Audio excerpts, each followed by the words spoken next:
राम सभी सुंदर साथ के चरणों में मेरा सत्संग नमस्कार प्रणाम।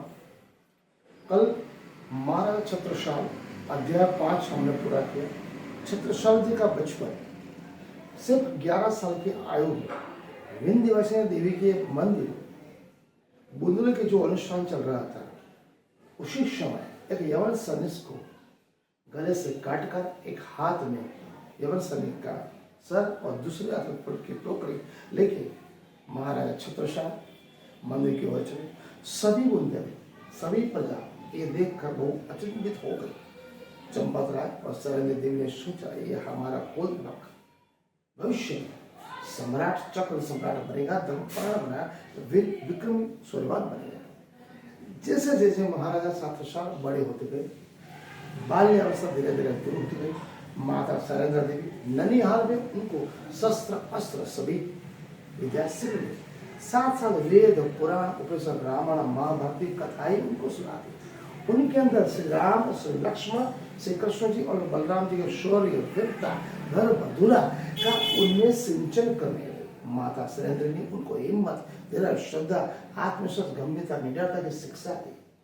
प्रजापालक, लोकपालक, धर्म प्रमाण, वीर विक्रम सबके साथ रहने का उनको प्रमाण दिया। बाल्यावस्था के बाद शस्त्र अस्त्र सीखने लगे।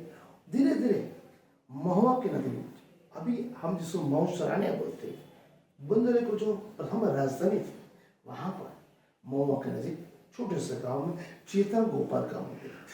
नन्हे छत्रसाल शस्त्र अस्त्र विद्या सीखते साथ साथ उसी चेतन गोपाल के मंदिर में वो परमात्मा का ध्यान करते। जनश्रुति के अनुसार छत्र प्रकाश ग्रंथ में लिखा हुआ है, बालक छत्रसाल इसी मंदिर में धनुष बाण लेके जाते अन्य बालकों के साथ। श्री राम, लक्ष्मण और माता सीता का वो चेतन गोपाल का जो मंदिर में था, उसके लोग ध्यान से बैठते, समाधि अवस्था में बैठते, मूर्ति के साथ बातचीत करते। ऐसे एक समय जनश्रुति कहती है, बालक छत्रसाल समाधि अवस्था में भक्ति में बैठ गए। जैसे वो लीन हो गए, उन्होंने देखा कि उस राम, लक्ष्मण और माता सीता के साथ बातचीत करने लगे। बाल हट, स्त्री हट और राज हट बहुत प्रबल होती। बाल चेष्टा में उन्होंने धनुष बाण लेके श्री राम को बोला, आप हमारे साथ धनुष बाण खेलो। समय बीतता गया, बालक छत्रसाल की समाधि अवस्था बढ़ती गई। बाण हट इतनी बड़ी प्रबल हो गई, उन्होंने बोला, यदि आप हमारे साथ धनुष बाण नहीं खेलते तो हमारे हाथ का धनुष का बाण में आपके सिरे में उतर। ऐसा क्यों?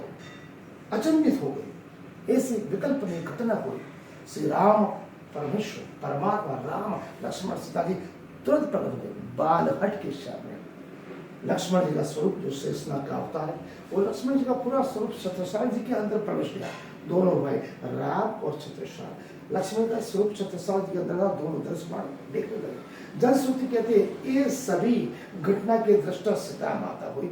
इसी तरह हर रोज बालक छत्रसाल शस्त्र अस्त्र सीखते और साथ साथ मंदिर में बैठते, ध्यान अवस्था में बैठते। धर्मत्मा छत्र प्रकाश ग्रंथ में लिखा हुआ है, महाराजा छत्रसाल बाल्य अवस्था से ही बहुत बड़े धर्मपरायण थे। एक दिन की बात है, महाराजा छत्रसाल ध्यान अवस्था में बैठते थे।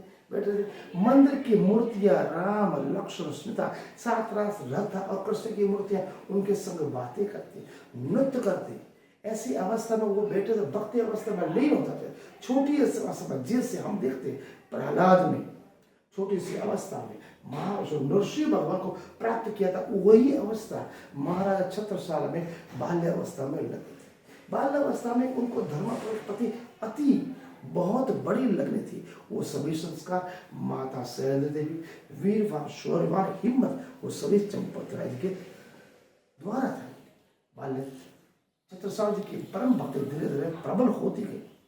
स्वराज की उनकी जो भावना थी प्रबल हुई। माता पिता बदल खंड की परतंत्रता स्वतंत्रता के लिए लड़ रहे थे। चंपत राय जी की उम्र 62 साल की होने लगी थी। धीरे धीरे आयु अवस्था बढ़ रही थी। उनको पूर्ण विश्वास था कि मेरा ये बालक भविष्य में होने वाले मुगलों औरंगजेब के शासन को पड़कारेगा, बुंदेलखंड को स्वतंत्रता दिलाएगा, संपूर्ण स्वराज लाएगा, हिंदू सम्राट बनेगा। यही सब घटनाएं बाल्य अवस्था में छत्रसाल जी कितने धर्मप्रेमी थे।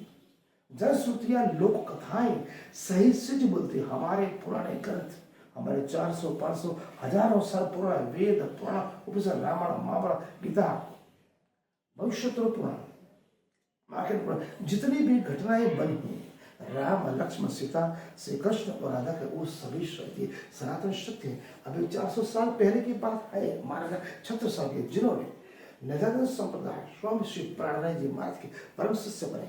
स्वामी श्री प्राणनाथ जी महाराज ने उनको नाद पुत्र, धर्म धुरा संभालने वाला पुत्र जाहिर किया था। स्वामी श्री प्राणनाथ जी महाराज के अंतर्ध्यान होने के बाद बाकी के 37 व 40 वर्ष तक महाराजा छत्रसाल में वो बाल्य अवस्था में उन्हीं के अंदर जो धर्म की जो भावना प्रबल थी, उसके उपलक्ष्य में महाराजा छत्रसाल जी ने स्वामी श्री प्राणनाथ जी के हाथ के नीचे ये धर्म संभाली और निजानंद संप्रदाय श्री प्रणामी धर्म को देश विशेष समग्र विश्व में फैलने का अगर पूरा श्रेय जाता है तो श्री महाराजा श्री छत्रसाल जी का। तत्कालीन ग्रंथ छत्र प्रकाश में महाराजा छत्रसाल के बाल्य अवस्था में उनकी भक्ति, उनकी वीरता के शौर्य के बारे में बहुत कुछ लिखा गया, जो मैं आपको इसी माध्यम से सुनाना चाहता हूँ। छत्रप्रकाश ग्रंथ में लिखता है, संपुट बजे सुने सब कोई, संपुट बजे सुने सब कोई, सबकी बुद्धि अचंभे हो। छत्रसाल और प्रति बढ़ाई, छत्रसाल और प्रति बढ़ाई, इच्छा पूर्ण हो न पाई, इच्छा पूर्ण हो न पाई। पंडा तुरंत कहाँ थे आए, पंडा मतलब पुजारी जी मंदिर से आ गए। थे को गोविंद न नाचत पाए, श्री कृष्ण राधा को नाचते उन्होंने देखा। डेंग बुलाई अपने हो ले तो महाराज छत्रसाल बाल्य अवस्था में इतनी समाधि अवस्था, उनको जैसे तैसे हिला डुला के समाधि अवस्था से बाहर निकला है। घर पे मांगी मिठाई दे तो, जैसे घर पे माता के पास मिठाई मांगते वैसे कृष्ण राधा के पास मिठाई मांगते। चेतन तन नाचे होते, चेतन तन हमेशा नाचता है, जैसे श्री कृष्ण राधा नाचते थे। ब्रज व नितन के संग छत्रसाल को प्रेम लख नचे अचेतन संग। क्या बोलते, चेतन तन नाचे, चेतन सजीव जो हो जाए वो भी मनुष्य नृत्य करता है, लेकिन अचेतन निर्जीव मूर्तियां जो राम, लक्ष्मण, सीता, श्री कृष्ण और राधा की छत्रसाल जी की बाल्यावस्था में इतने बड़े धार्मिक प्रति, इतनी भक्ति थी, वो जो निर्जीव अचेतन मूर्तियां भी उनके संग संग नृत्य करते थे, उनके साथ वो भाग हो जाती। ये हमारा अध्याय 6 पूरा हुआ। कल महाराज छत्रसाल का 12 वर्ष की उम्र में महाराज चंपतराय और माता सरंद्री का जो वियोग हुआ, उसके उपलक्ष्य में हम कल के अध्याय में आगे बढ़े। प्रणाम।